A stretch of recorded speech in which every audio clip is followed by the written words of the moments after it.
Hello friend, नमस्कार। मेरे channel पे आप सबका स्वागत है। आप सब कैसे हो फ्रेंड? कल हरतालिका तीज है, तो उसकी कथा लेकर मैं आई हूँ। आज दूज थी, कल तीज है। तो हर सौभाग्य स्त्री रहती है, इसका व्रत करती है, उपवास रखती है पानी पीकर। तो मैं ये कथा लेकर आई हूँ फ्रेंड। तो आपको अच्छा लगे तो मेरा वीडियो ज़रूर शेयर करिए। भाद्रपद मास के शुक्ल पक्ष की तृतीया तिथि को मनाया जाने वाला अखंड सौभाग्य की कामना का व्रत हरतालिका तीज की कथा इस प्रकार से है। कथानुसार माँ पार्वती ने अपने पूर्वजन्म में भगवान शंकर को पति रूप में प्राप्त करने के लिए पर्वतराज हिमालय पर गंगा के तट पर अपनी बाल्यावस्था में अधोमुखी होकर घोर तप किया।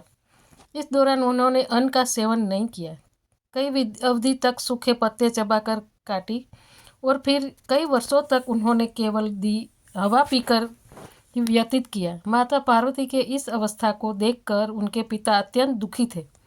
इस दौरान एक दिन महर्षि नारद भगवान विष्णु की ओर से पार्वती के विवाह का प्रस्ताव लेकर माँ पार्वती के पिता के पास पहुँचे, जिसे उन्होंने सहर्षि स्वीकार लिया।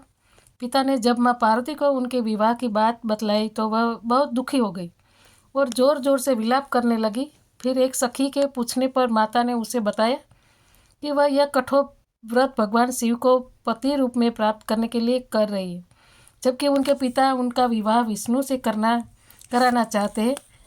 तब सहेली की सलाह पर माता पार्वती घने वन में चली गई और वहाँ एक गुफा में जाकर भगवान शिव की आराधना में लीन हो गई। भाद्रपद तृतीया शुक्ल के हस्त नक्षत्र को माता पार्वती ने रेत से शिवलिंग का निर्माण किया और भोलेनाथ की स्तुति में लीन होकर रात्रि जागरण किया।